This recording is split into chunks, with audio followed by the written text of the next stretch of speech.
ಮನವಿ ಮಾಡೋದಿಷ್ಟೇ, ಏನು ನಮ್ಮ ಗ್ರಾಮದ ಎಲ್ಲ ಸರ್ವರು ಕೂಡ ಗ್ರಾಮದ ಎಲ್ಲರೂ ಕೂಡ ಹಾಗೂ ಪರಿಶಿಷ್ಟ ಜಾತಿ ವರ್ಗದವರು ಮತ್ತು ಕೃಷಿಕ ಒಕ್ಕಲಿಗ ವರ್ಗದವರು ಸುಮಾರು 50 ವರ್ಷ 60 ವರ್ಷ, ಕೆಲವರು 80 ವರ್ಷ 70 ವರ್ಷ ಹೀಗೆ ಸುಮಾರು ವರ್ಷಗಳಿಂದ ಕೃಷಿ ಮಾಡಿಕೊಂಡು ಸರ್ವೆ ನಂಬರ್ 48ರಲ್ಲಿ ಜೀವನ ಸಾಗಿಸ್ಕೊಂಡು ಬರ್ತಿದ್ದಾರೆ.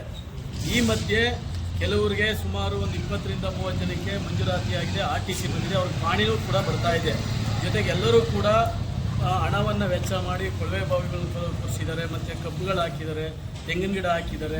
ಕೆಲವರು ಮಳೆ ಆಶ್ರಯದಲ್ಲಿರ್ತಕ್ಕಂಥವ್ರು ಮಳೆ ಕಾರಣದಿಂದ ಅದು ತೆಕ್ಕಲನ್ನ ಬಿಟ್ಟಿದ್ದಾರೆ.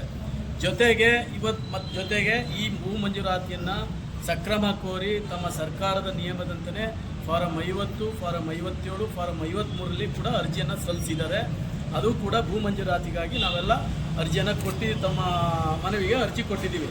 ಆದರೆ ನಿನ್ನೆ ದಿವಸ ಕಳೆದ ಹಲವಾರು ದಿನಗಳಿಂದ ನಿನ್ನೆ ದಿವಸ ತಮ್ಮ ಅಧಿಕಾರಿಗಳಾದಂಥ ಕಂದಾಯ ಅಧಿಕಾರಿ ಮತ್ತು VA ಅವರು ಹಾಗೆ ಸರ್ವೇಯರು, ಯಾರು ಥರ್ಡ್ ಪಾರ್ಟಿ ಸರ್ವೇಯರ್ ಅಂತ ಹೇಳೋದು ಕುಮಾರ್ ಅಂತ, ಅವರು ಗ್ರಾಮಕ್ಕೆ ಬಂದು ನಮ್ಮ ರೈತರಿಗೆ ಗ್ರಾಮದಲ್ಲಿ ಯಾವುದೇ ರೀತಿ ತಿಳುವಳಿಕೆಯನ್ನು ನೀಡದೇ ಅವರ ಗಮನಕ್ಕೆ ತರದೇ ಏಕಾಏಕಿ ಬಂದು ಸರ್ವೆಯನ್ನು ಸಾಫ್ಟ್ ಸರ್ವೆ ಅಂತೇನೋ ಹೇಳ್ತಾರೆ, ಸಾಫ್ಟ್ ಸರ್ವೆ ಮಾಡಿದ್ರು ಅಂತೇಳಿ ಅವರೇ ಹೇಳ್ತಾ ಇದ್ದಾರೆ.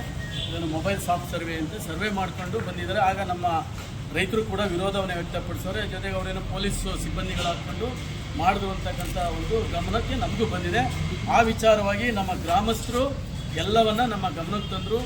ಆ ಒಂದು ಕಾರಣದಿಂದ ಇವತ್ತು ತಮಗೆ ನಾವು ಮನವಿಯನ್ನು ಸಲ್ಲಿಸೋಕ್ಕೆ ತಮ್ಮ ಕಚೇರಿಗೆ ನಾವು ಎಲ್ಲ ಮಹಿಳೆಯರು ಜನಗಳೆಲ್ಲ ಇವತ್ತು ಕಣ ಮತ್ತು ರಾಗಿ ಒಕ್ಕಣೆ ಮಾಡ್ತಾ ಇರೋದ್ರಿಂದ ಎಲ್ಲರೂ ಬರೋಕ್ಕಾಗಲಿಲ್ಲ.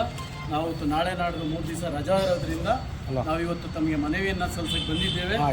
ತಾವು ಮಾನ್ಯರಾದ ತಹಸೀಲ್ದಾರರಾದ ತಾಲೂಕು ಆಡಳಿತಾಧಿಕಾರಿ ತಾವುಗಳು ನಮ್ಮೆಲ್ಲರ ಸಂಕಷ್ಟವನ್ನು ತಾವು ಅರ್ಥ ಮಾಡಿಕೊಂಡು, ಆ ಗ್ರಾಮ ಕೂಡ ತುಂಬ ಕುಗ್ರಾಮ, ಆ ಜಮೀನನ್ನ ಬಿಟ್ಟರೆ ನಮಗೆಲ್ಲ 10-20 ಗುಂಟೆ ಜಮೀನು ಮಾತ್ರ ಉಳ್ಕೊತದೆ ಬೇರೆ ಸೈಡಲ್ಲಿ.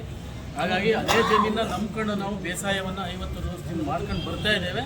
ತಾವು ದಯವಿಟ್ಟು ಆ ಜಮೀನನ್ನು KIDBಗೆ ನಮಗೆ ತಿಳಿದಿರೋ ಮಾಹಿತಿ ಪ್ರಕಾರ ಕೈಗಾರಿಕಾ ಉದ್ದೇಶಕ್ಕೆ KIDBಗೆ ಮಂಜೂರು ಮಾಡಬೇಕು ಅಂತೇಳಿ ಭೂಸ್ವಾಧೀನ ಪ್ರಕ್ರಿಯೆಯನ್ನು ತಾವು ಮಾಡ್ತಾ ಇದ್ದೀರಿ ಅಂತೇಳಿ ನಮಗೆ ತಿಳಿದು ಬಂದಿದೆ. ಸೊ ಆ ನಿಟ್ಟಿನಲ್ಲಿ ತಾವು ದಯಮಾಡಿ ನಮ್ಮ ಜನರನ್ನು ಆ ಜಾಗದಿಂದ ಒಕ್ಕಲೆಬ್ಬಿಸ್ತಾನೆ ರೈತರು ರೈತರಾಗೇ ಉಳ್ಕೋಬೇಕು. ಆ ದೃಷ್ಟಿಯಿಂದ ತಾವು ನಮಗೆಲ್ಲರೂ ಕೂಡ ಸಹಕಾರ ಮಾಡಿ ಆ ಭೂಸ್ವಾಧೀನ ಪ್ರಕ್ರಿಯೆಯನ್ನು ತಾವು ಕೈ ಬಿಡಬೇಕು ಅಂತೇಳಿ ನಮ್ಮೆಲ್ಲರ ಗ್ರಾಮಸ್ಥರ ಪರವಾಗಿ ನಾನು ತಮಗೆ ಮನವಿಯನ್ನು ಮಾಡ್ತಾ ಈ ಮನವಿ ಪತ್ರವನ್ನು ತಮಗೆ ನೀಡ್ತಾ ಇದ್ದೇನೆ. ಇಷ್ಟೊಂದು ಜನ ಸೇರಿರೋದು ನನಗೆ ಆಶ್ಚರ್ಯ ಆಯಿತು. ಈಗ ನಿಮ್ಮ ಕಾಲ್ 1 to 5 ಆಗಿದೆ ಮುದ್ದನಘಟ್ಟ. ದುರಸ್ತ ಇರೋದು ಅನುಬಂಧನೂ ಜನ್ರೇಟ್ ಆಗಿದೆ. ಅನುಬಂಧ ಜನ್ರೇಟ್ ಆದ್ಮೇಲೆ ಸರ್ವೆ ಮಾಡೋಕ್ಕೆ ಬರ್ತಾರೆ, 6 to 10 ಸರ್ವೆ ಮಾಡೋಕ್ಕೆ. ಅದು ಕೆಲವೊಂದು ಟೆಕ್ನಿಕಲ್ ಇಶ್ಯೂ ಆಗಿತ್ತು, ನನ್ನ ಲಾಗಿನ್ ವಾಪಸ್ ಬಂದಿತ್ತು. ನಾನು ವಾಪಸ್ ಕಳಿಸ್ತೀನಿ ಅಂತ ಹೇಳಿ ಎಲ್ಲರಿಗೂ ಹೇಳಿದೆ. ನಾನು ರಿಕ್ವೆಸ್ಟ್ ಮಾಡೋಕ್ಕೆ ಬಂದಿದ್ರು, ಆಯ್ತಪ್ಪ ವಾಪಸ್ ಕಳಿಸ್ತೀನಿ, ಆಯ್ತು ಸರ್ ಸರ್ವೆ ಮಾಡೋಕ್ಕೆ ಹೇಳಿ ಅಂದ್ಬಿಟ್ಟು ಅದಕ್ಕೆ ನಮ್ಮ ಸರ್ವೇರು ಎಲ್ಲ ಬಂದಿದ್ವಿ. ಅದೊಂದು ಆ ವಿಷಯಕ್ಕೆ ನಾವು ಬಂದಿದ್ವಿ ಹೊರತು ಇದು ಯಾವುದು ನನಗೆ ನೀವು ಮಾಡಿಲ್ಲ ಅಂದರೆ ನಮಸ್ಕಾರ. ಆದರೆ ಪ್ರಯತ್ನ ಆಗೋದಾದ್ರೆ ತಾವು ಕೈ ಬಿಡಬೇಕು. ಮುದ್ದನಘಟ್ಟ ಸರ್ವೆ ನಂಬರ್ 45 ಆಯಿತಾ, 6 to 10 ಆಗಬೇಕು. ಅದಕ್ಕೆ ಹೇಳಿ ಎಲ್ಲರೂ ಆರೋಗ್ಯ ಇದು ಸಹಜ ಆಯಿತಾ. ನಿಮ್ಮಲ್ಲಿ ಯಾರ್ಯಾರು RTC ಇದೆಯೋ ಅದು ದುರಸ್ತಿಯಾಗಿ ನಿಮ್ಗೆ ಏನೇನು ಅನುಭವ RTC ಕಲಂ ಏನು ಎಕ್ಸ್ಟೆಂಡ್ ಇದೆಯೋ ಆ ಅನುಭವ ಮಾಡಿಕೊಡ್ತಾರೆ.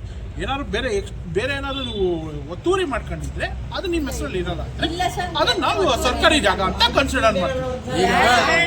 ನಮ್ಗೇನಾಗಿದೆ ಸಾಹೇಬ್ರೆ, ನಿನ್ನೆ ಕುಮಾರ್ ಅಂತ ಥರ್ಡ್ ಪಾರ್ಟಿ ಸರ್ವೇಯರ್ ಹೇಳಿದ್ರು. ಕುಮಾರ್ ಅಂತ ಥರ್ಡ್ ಪಾರ್ಟಿ ಸರ್ವೇಯರ್ ನಮ್ಮಲ್ಲಿ ಕಾನ್ಫಿಡೆನ್ಸ್ ಆಗಿರ್ಲಿ, ನಾವು ಗ್ರಾಮಕ್ಕೆ ಹೋಯ್ತು ನಿಮ್ದೇನು ಅಂತ ಹೇಳಿದ್ದಾರೆ. ಈಗ ನೀವು ಇಲ್ಲೊಂದು ಸತ್ಯವಾಗಿ ಹೇಳಿದ್ದು, ಇದು ರಹಸ್ಯವಾಗಿರ್ಲಿ, ಯಾರಿಗೂ ಹೇಳೋದು ಬೇಡ ಅಂತ ಹೇಳ್ತಾವ್ರೆ. ನಾವು ಸರ್ವೆಗೆ ಹೋಯ್ತು ಅಂತ ಇಲ್ಲ, ಆ ತರ ಇಲ್ಲ.